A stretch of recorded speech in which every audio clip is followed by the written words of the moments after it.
자, 이번에는 두 번째 투자 정보 살펴보도록 할게요. 이번에는 서울로 올라와서요. 경매 물건을 소개해드리도록 하겠습니다. 관악구 봉천동에 위치한 아파트거든요. 기본 정보부터 알아보도록 하죠.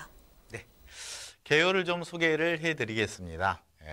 이 물건은 지금 서울시 관악구 봉천동에 위치해 있는 물건이고요. 경매 물건인데 아파트입니다. 아파트인데 대지권은 27.55제곱미터에 되어 있고요. 건물은 60.96제곱미터를 포함하고 있습니다.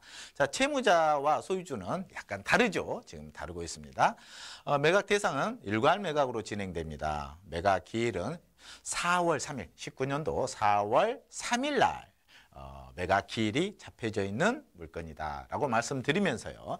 자, 그러면 이 물건이 어때요? 감정가를 한번 보실까요? 감정가. 감정가는 2억 1천에 감정되어 있는 물건입니다. 최저가는 지금 현재 64%까지 유찰돼서 1억 3,440만 원이 최저가로 되어 있습니다. 보증금은 어때요? 입찰 보증금 최저가의 10%라 그랬죠. 그래서 4월 3일 날 입찰을 하실 분들은 1,344만 원 보증금을 준비를 해주시면 될 것 같습니다.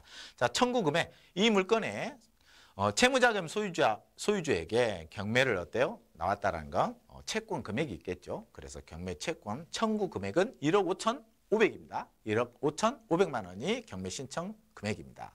자, 그런데 거기에 있는 임차인들이 배당 요구 종결이 있죠. 경매 신청 개시결정 등기가 8월 10일 날 경매 개시결정 등기가 됐습니다. 채권자가 경매 신청했다는 거죠. 그날 등기가 된 겁니다. 경매 등기가.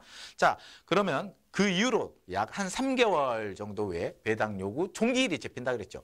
그러면은 그 물건에 있는 이해관계인들, 특히 반드시 배당 요구를 해야 될 임차인들은 이 배당 요구 종기일 있죠. 배당 요구 종기일 이내에는 반드시 배당 요구를 하는 게 누구라 그랬어요? 임차인이라 그랬습니다. 임차인.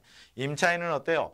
이 물건이 매각으로 했을 때 등기부에 나타나지 않으니까 이분들은 반드시 배당 요구 종기일 이내에 배당 요구를 해야 됩니다. 배당 요구 종기일이 지나면 어때요? 절차상 배당 요구를 안 하는 걸로 간주합니다. 그런데 이분들은 오늘 현황을 한번 봐보겠습니다.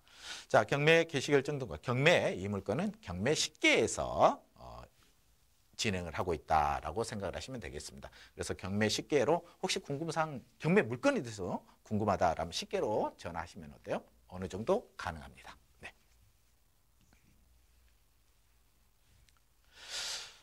자, 그러면은 이제 개요를 간단하게 말씀을 드리겠습니다. 이 물건을 정보를 그대로 여러분한테 좀 이해하기 쉽게 이 물건을 더 편하게 좀 만들어 봤습니다. 개요보다.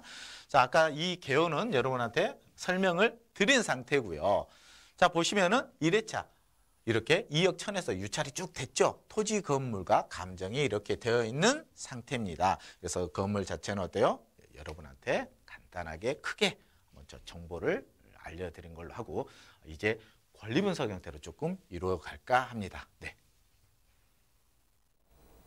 네, 관악구 봉천동에 위치한 아파트 경매 물건 소개해드리고 있습니다. 자, 관악구 봉천동 하면 좀 낯설지 몰라도 샤로숫길 많이 들어보셨을 것 같아요. 맛집이 많이 생기면서 젊은 층의 유동인구도 늘어나고 있는 곳인데요. 점점 떠오르고 있는 지역입니다. 자, 그럼 관악구 봉천동 입지 살펴보도록 할게요. 네. 입지 요건을 먼저 말씀을 드리겠습니다. 실질적으로 이 신림역에서 어때요? 약 1km 범위입니다. 그럼 이 1km가 안 되기 때문에 도보로 약 한 10분 범위 내에서는 어느 정도 역세권과 함께 갈 수 있지 않느냐, 통행을 할 수 있지 않느냐 싶습니다. 그래서 2호선 라인으로 중심이 되어 있는 위치에 있는 물건이다라는 말씀을 드립니다. 그래서 실질적으로 보라매 공원이라든지 상도공원도 실질적으로 어느 정도는 활용을 할 수 있다라는 말씀을 드리고 넘어가겠습니다. 자, 그러면 위치로 너무 좋게 되어 있죠. 참. 우리가 주거용 부동산에서 가장 중요한 게 뭐죠? 네. 주거? 제가 봤을 때는 학군인 것 같아요. 학군. 그래서 보니까 이 물건을 중심으로 학군 자체가 어때요? 초등학교 하나, 둘, 셋, 넷, 다섯, 6개가 초등학교가 위치하고 있습니다. 그런데 다 유명한 초등학교들이죠. 그래서 고등학교 부분도 함께 존재하고 있고 학군이 좋으면 우리나라 주거용 부동산은 어때요? 굉장히 만족을 느낍니다. 왜요? 초등학교 때부터 어때요? 어려서 키워서 초등학교까지만 키워놓으면 상당히 어때요? 부모 입장에서는 많은 부분이 걱정을 덜 하게 되는 거죠. 네.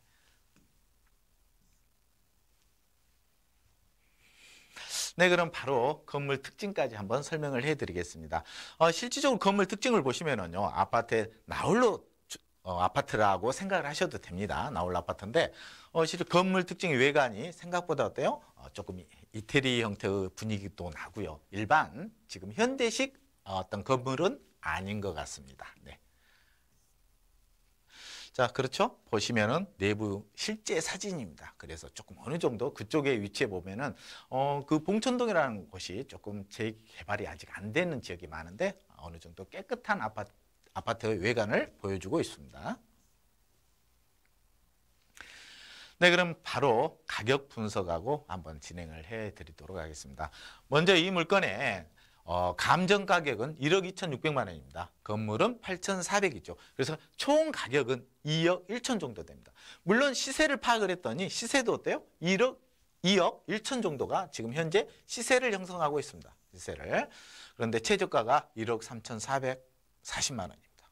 그럼 입찰 보증금이 1,344만 원이 필요하다 그랬죠. 자, 그런데 1,340만 원을 입찰 가격을 쓰면 되느냐? 안 됩니다. 안 됩니다. 최저가 이상 입찰 희망 가격을 내가 써야 되겠죠.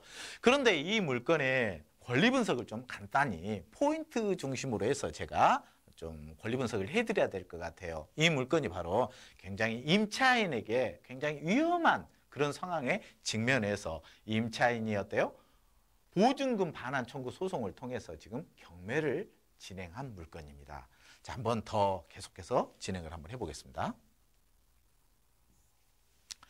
자, 먼저 이분은 임차인이 2명입니다.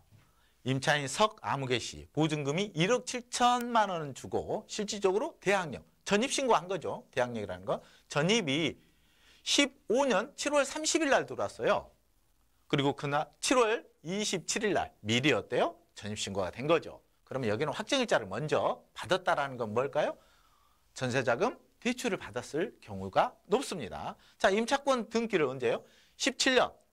결국은 17년 7월 27일 날 확정일자를 늦게 받았네요. 네, 늦게 받았고 임차권 등기는 어때요? 17년 11월 6일 날 한마디로 어때요? 15, 16, 17 결국은 17년도에 계약 기간이 끝나고 확정일자를 받으면서 이제 어때요? 나온 겁니다. 자, 임차권 등기는 17년 11월 6일 날 등기를 하고 나왔습니다. 자, 임차권 등기에 이분이 전출을 가더라도 임차권 등기는 어때요? 하게 되면은 대항력 10점. 이 전입한 시점으로 소급돼서 대항력을 유지할 수 있다라는 겁니다. 대항력이라는 거 뭐예요? 제3자 그 누구한테 점유권을 행사를 할 수 있다는 겁니다. 한마디로 보증금 전액을 반환받을 때까지 이렇게 생각을 하시면 됩니다. 그러면 전출을 가고 임차권 등기를 해놓은 상태입니다. 자, 그런데 이 물건을 보시니까 후순위 임차인이 보증금을 1억 9천만 원을 주고 전입신고를 했습니다. 18년 3월 19일 날. 임차권 등기가 된 후에 18년 3월 19일 날 1억 9천에 입찰 들어왔죠. 자, 확정일자도 받았지만은 자, 그래서 이분은 어때요?